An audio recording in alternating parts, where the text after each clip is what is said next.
Hi guys, this is KuKy. Welcome back to my channel.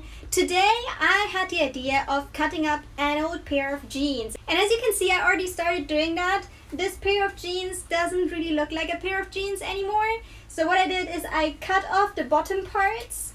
And this is all that I don't really think I will need anymore. But as you can see, I made use of a lot of the fabric. Poor pair of jeans. I really feel for you. I didn't want you to end up like this, but rest assured you're going to look nice and sharp again in no time. Let me show you what I made out of it so far. First, let me give you some background to this project. I thought it would be fun to do some recycling, so I found this old pair of jeans that a friend gave me when they moved out. So I was like, let me see what I can make out of that.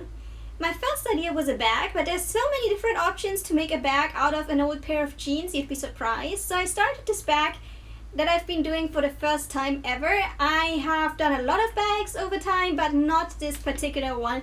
And I can't wait to show you what it looks like because I think it will be great, it will be awesome, and I can't wait to share it with you. This part are the bottom part of the pants. So what I cut off from over here, so you can imagine it was like that. And I cut it into a bag and used my sewing machine to put it all together. So this was the easiest part of it. So I've got this bag as my bottom part and I'm going to become very creative with it now. Now the second step was to get this fabric. I got this really cute pig fabric. I thought it would be cute since you can only see it when you open up the bag. It doesn't really matter if it's a bit childish, I thought. At least to me it doesn't matter, so that's the fabric I chose. I think it just looks adorable. I just had to show you up close what it looks like. Isn't it just so cute? Look at all these little pigs. And what I did is I did exactly the same thing I did for the outer bag. Once again, same dimensions and everything. I used my sewing machine to put this inner bag together. And as you can see, these pouches are the pouches that I had on the jeans, so they're missing here on the back side, as you can see. And I thought it would be a cute idea to have them towards the inside of the bag. If you have some cards or your phone that you want to store inside, you can put it into one of these pouches, I thought. So I kept the pouches inside on either side. Once I had sewn this together, the next step was to turn it around. And this is going to go inside this other bag. This is what it will look like from the inside when you open up the bag. Now this looks very boring, doesn't it? It looks like a very standard bag and I didn't want to have that. I wanted to show you something awesome and creative. So I went for a very new design that I had never tried before. It's full of flowers. Instead of buying flowers, I decided to make some flowers by myself using the remaining jeans fabric that I had from the pants. As you can see, I got these stripes. They are 24 centimeters times 5 centimeters. And what I had to do first is to get the petals together. Let me show you how I did that. You don't really have to measure things out, you just eyeball it. I think that's good enough. And then you use your scissors to cut out the shape.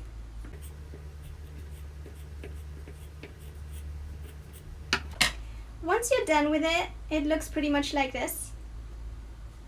In case that was too fast, let's do it once again. You fold the fabric in half and then make sure to fold it another time and once more. And once you're done with that, you use your scissors in order to cut out the petals. That's how easy it is. Since these are 6 layers, just make sure to check that everything is the way you want it by opening it up and checking that all the petals are the same size. In my case, the middle ones are a bit too close together, so I just cut them apart once again. And your flower shape is ready to go. Then you start with your sewing machine. Of course, you can use any sewing machine you have. This is my good old Singer that I love, and it's the one that I'm using to do all my sewing and any handiwork that requires a sewing machine. So start from the very top and work your way down.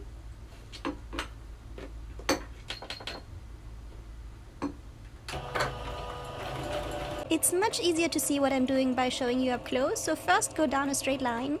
The other thing you have to be aware of is you have to go around the edges, so whenever you do that, just make sure to stop the sewing machine, turn around your fabric,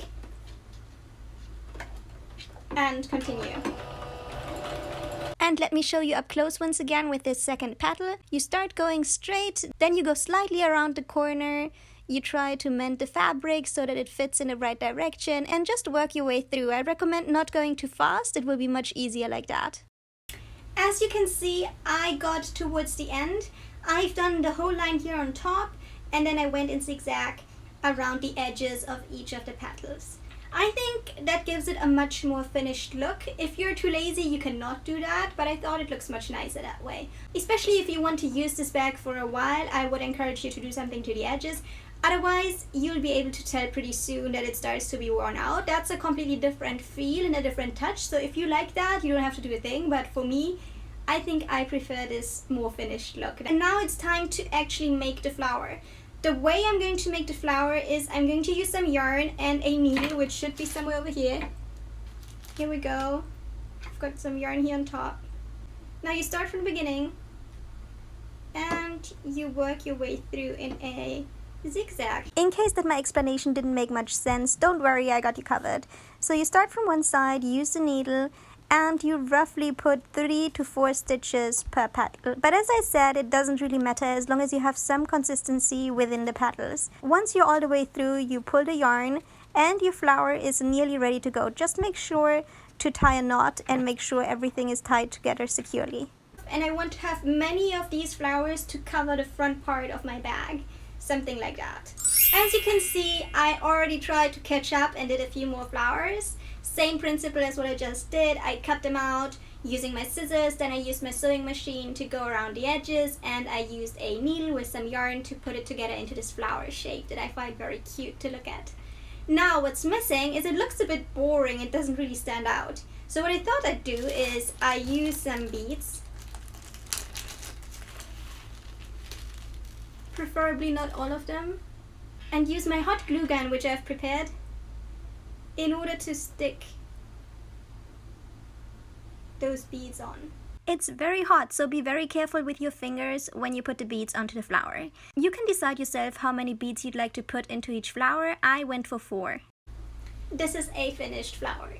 It has this fabric outer lining and 4 little beads in the middle. You can use whatever you like. I was thinking about using buttons instead. That's also an option, but it would have looked much more DIY and less elegant, and I wanted to go for a bag that looks cute and elegant today. So that's the reason why I personally didn't go for buttons this time, but I can completely see this bag come to life using different colored buttons here in the middle instead of these beads.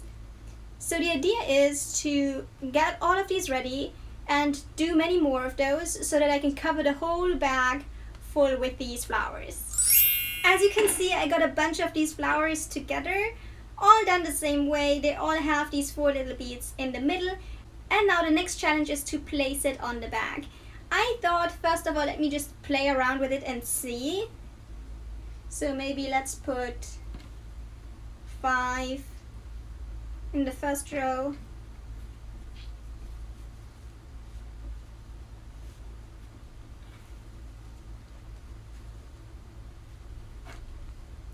6 in the second row. Let me show you the 3rd and 4th row from bird's view because that's much nicer to look at, isn't it? I'm short one, so let me glue one more.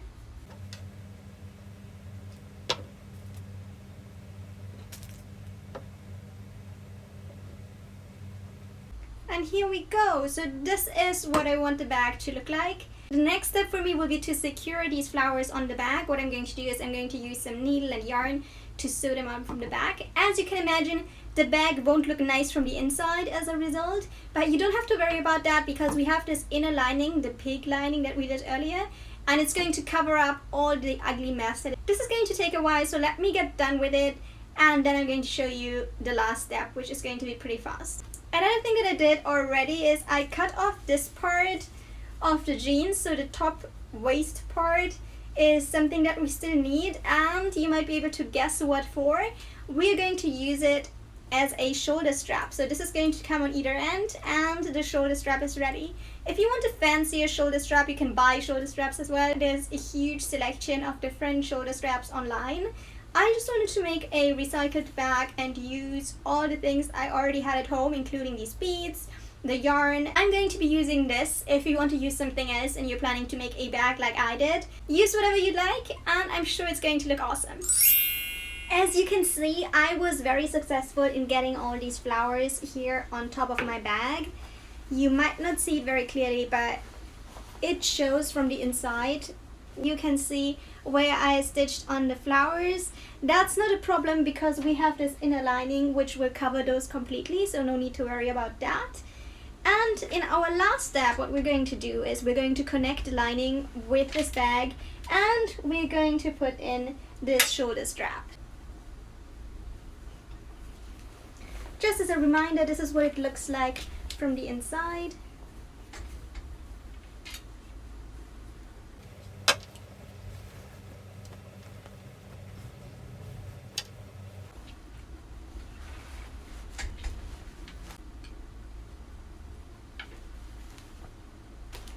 I encourage you to start from the back just to make sure you got the stitch alright, and if you do mess up, it's not that big of an issue. Once you're done with the back, make sure you put in the shoulder strap, which is very important, and make sure it is secure. As you can see, in order to hold everything into place, I made use of several clips, which I highly recommend.